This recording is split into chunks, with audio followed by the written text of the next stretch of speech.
आप कहीं पे भी जाके कुत्ते की बात करोगे तो लोग या तो हंस देंगे या आपको बहुत ही कराहत से देखेंगे। मेरी जान।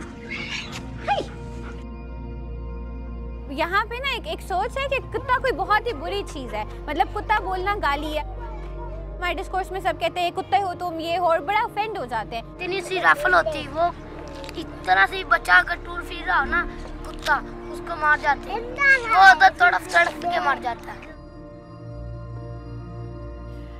मेरा नाम हिना है और मैं initially I was just a rescuer. मैंने जानवर रेस्क्यू करना शुरू किए थे आज से 7 साल पहले सड़कों से, बिल्लियाँ कुत्ते मिला के, और अभी करते करते मेरे पास अब फ़िलहाल एक जगह के ऊपर कोई 60 जानवर है।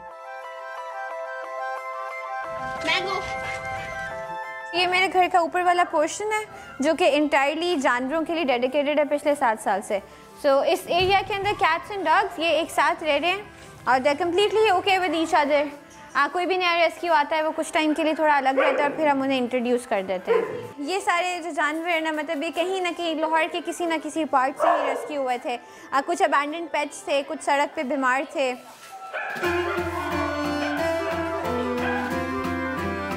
कुछ मैनेज करने के लिए ऑब्वियसली आपको फंड्स की ज़रूरत होती है, तो मेजरली तो मुझे मेरी फैमिली सपोर्ट कर देती है, लेकिन मोस्टली जब नहीं हो पा रहा होता तो there are people out there, मतलब बहुत से लोग हैं जो कि हेल्प कर देते हैं किसी ना किसी तरीके से। हमारे यहाँ जो सबसे बड़ा मसला है ना जानवरों को लेके, वो सोच का है।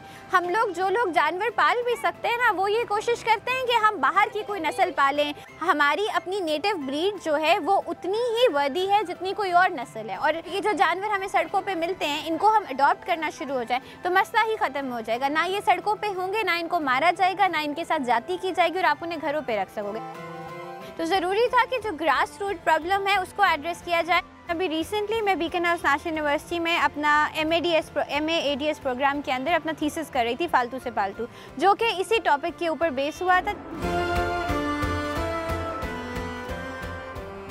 क्रिएटिव टूल्स के थ्रू मैंने कोशिश की है कि आप लोगों से डायलॉग क्रिएट कर सको, आप उनको एंगेज कर सको और आप जानवरों के बारे में बात करना शुरू कर सको, उनके हकूक़ के बारे में बात करो। This is an outreach project जो कि 3 पार्ट्स में डिवाइड किया गया था। एक क्रिएटिव वर्कशॉप्स थी बच्चों के साथ, इसकी 2 पार्ट्स हैं। मेजर पर्पस ये था कि आप बच्चों से जाके बात करना शुरू करो, उन्हें कुत्ते से मिलवाया जाए और उनका जो आइडिया ऑफ डॉग है ना, जो कि बहुत ही ज़्यादा वैशी और मॉन्स्ट्रस है, उसको बदला जाए। दूसरा अवेयरनेस वर्क्स थी जो कि सिटी के अंदर जाके करनी थी हमने, उन जगहों पे जहाँ पे केसेस बहुत ज़्यादा रिपोर्ट हो रहे थे। ये मास्क और स्कल्पचर्स थे, वो फिर हम उन बच्चों के साथ मिल के बनाते थे। वो उनको ड्रॉ करते थे और फिर उसका कपड़े को यूज़ करके, बच्चों के पुराने खिलौनों को यूज़ करके हम ये मास्क बनाते थे, और फिर वो पहन के मज़ीद सेकेंड पार्ट में जाते हैं जो कि अवेयरनेस वर्क्स है। अवेयरनेस मकसद ये था कि लाहौर के डिफरेंट कोनों के अंदर से बहुत ज़्यादा केसेस रिपोर्ट होते हैं, तो मैंने कलेक्शन की थी, बहुत ज़्यादा डाटा की, इन सारे केसेस को रिकॉर्ड किया था और फिर मैप के ऊपर पिन किया था कि कहाँ कहाँ ये जगह है। तीसरा फेज़ जो है वो वेबसाइट का फेज़ था, ताकि इस सारे डाटा को एक जगह पे कंडेंस किया जा सके। तो उस वेबसाइट का पर्पस ये है कि अब आप एक जगह पे आप ये सारा काम देख सकते हो, आप एक जगह पे रिपोर्ट कर सकते हो ऐसा कुछ हो रहा है, और इस जगह की और इस काम की एक अपनी पहचान बन रही है जो कि शायद एक दुनिया में बदलने के लिए आपकी मदद करे। आपको ये एक टॉपिक बन रहा है बात करने के लिए। दोबारा ट्राई करो। ये अभी छोटे बच्चे हैं, बड़े वाले भी कुछ नहीं कहते। करवाऊं प्यार? करवाऊं प्यार? बहुत से लोग कहेंगे कि पाकिस्तान में तो इंसान इतने मर रहे हैं तो जानवरों के लिए क्यों कर रहे हैं। तो हमें ये बात समझने की ज़रूरत है कि एक अच्छी सोसाइटी और एक अच्छा नेशन हर किसी की भलाई से बनता है। अगर एक जगह पे आप जानवरों के साथ अच्छा सलूक कर रहे हो ना, तो ऑटोमेटिकली आपके अंदर एम्पैथी, एहसास, कंपैशन पैदा होना शुरू हो जाएगा और आप इंसानों को लेके भी बेहतर बर्ताव करोगे, क्योंकि आपको दर्द के एहसास की समझ आ जाएगी।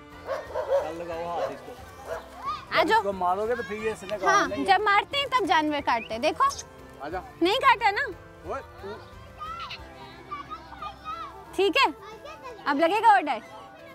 तो जब कोई जानवर आप पे भौंके तो क्या करना चाहिए?